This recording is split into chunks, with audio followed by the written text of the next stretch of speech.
Welcome back to the deep dive. We know you're busy, so we get right to the insights you need. And today, we're jumping straight into a very recent and really targeted attack aimed squarely at JavaScript developers, the battlefield. The public NPM registry, one of the biggest software supply chains in the world. Our mission is to tear down how 3 seemingly harmless packages got through. And what we're looking at here is a classic supply chain compromise. It targeted, what's often the weakest link. The developer's machine. Exactly, the individual workstation. And the core finding, which comes from Zscaler ThreatLabz, confirms 3 packages. You've got bitcoin-main-lib, bitcoin-lib-js, and the real kicker, a package called BIP40. And these weren't just grabbing random data. No, not at all.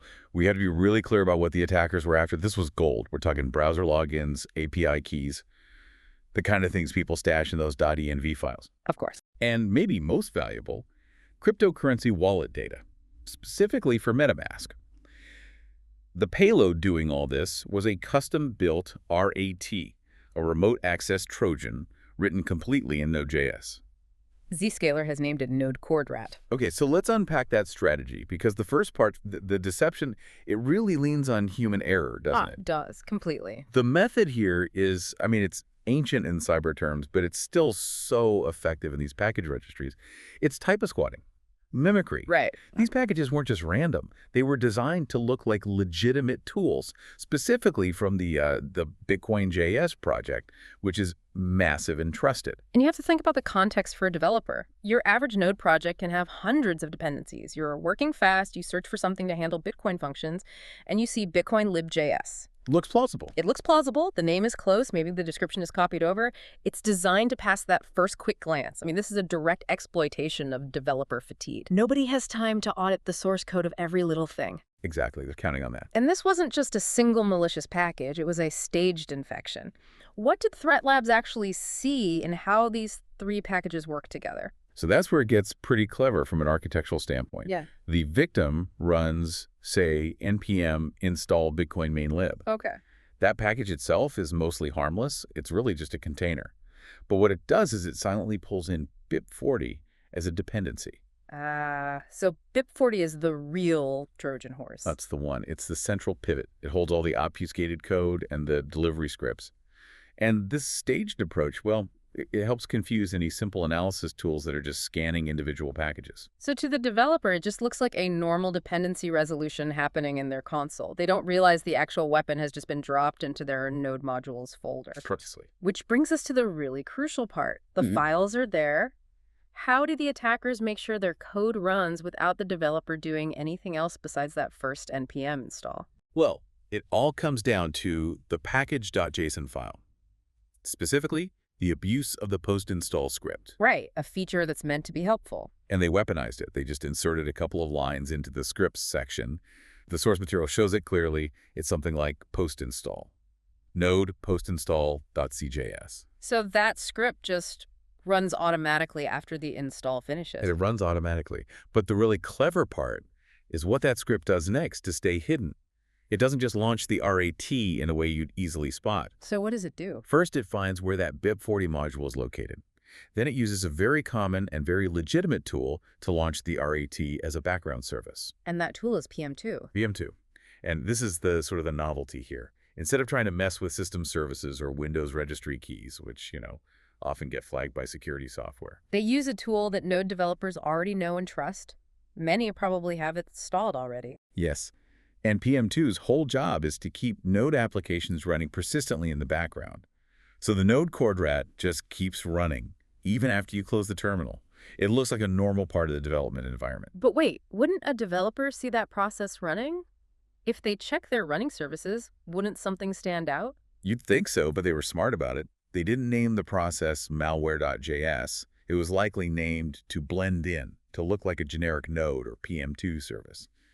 The goal isn't to be invisible to a forensic expert, just to hide in the noise of a busy system. Okay, that makes sense. And here's a really crucial point. Zscaler noted that this particular RAT did not survive a full system reboot. Oh, that's interesting. So no long-term persistence. It seems not. It implies they were focused on getting in, grabbing as much valuable data as they could, and getting out fast.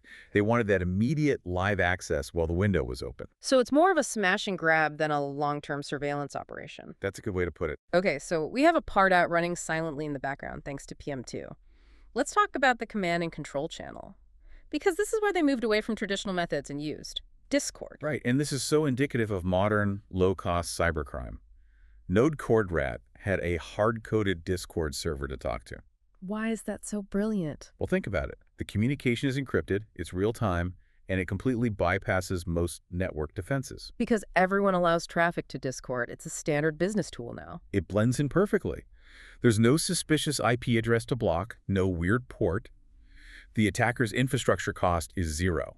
They just set up a private channel and start sending commands. It's weaponizing trusted infrastructure. So what could they actually do with this access? What were they stealing? They were looting the machine. The RAT was programmed to go after three main things. Okay. First, user data from Chrome's login databases. Right. Second, and this is huge for corporate espionage, any .env files it could find. The crown jewels. API tokens, database secrets. All of it. And third, those MetaMask wallet files for crypto. It's a complete toolkit for financial and operational takeover. And it wasn't just scraping. They had full remote access. Full remote shell access.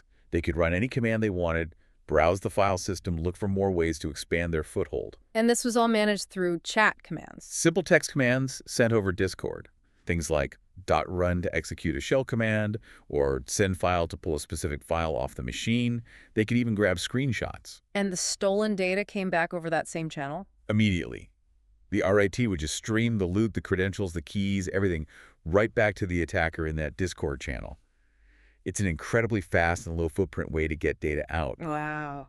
And if we step back and look at the bigger picture here, this whole incident just perfectly illustrates why the developer workstation is such a massive target. It's where everything connects. It's the nexus point. You have uncommitted source code, you have cloud keys, direct access to production pipelines. A single mistake with one dependency can lead to total enterprise compromise. And this attack was starved. Can you just remind us how it was discovered? What was the tip-off? It was proactive research. Zscaler ThreatLabz found these packages in November of 2025 during their routine scans of the NPM registry. They were actively looking for suspicious patterns. Not just waiting for a vulnerability report. No, they were hunting, looking for lookalike names, strange download patterns, and unusual complexity in a package.json file that hints at something more than a simple library. That kind of vigilance is just so critical now. It shows defense has to go beyond just checking for known vulnerabilities and start looking at suspicious behaviors. Absolutely. Without that proactive work, these packages could have just sat there for months, quietly infecting developers who are just trying to get their work done. So to recap this deep dive, we had initial mimicry packages, a stealth dependency called BIP40, the critical activation through a post-install script using PM2, and then a highly efficient looting operation run through Discord. It's just a stunning example of a modern supply chain attack. And it leaves us with a really important question, I think. Given that every modern project relies on this huge tree of dependencies, how can security teams ever realistically vet every single one with static analysis alone? It seems impossible. Right. And if the threat is now shifting to runtime execution using legitimate tools like PM2, what new defenses do we need?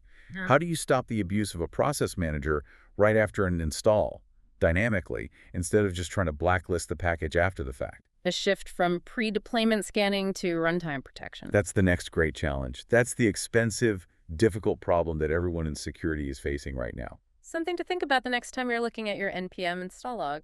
Thank you for joining us on this deep dive. We'll see you next time.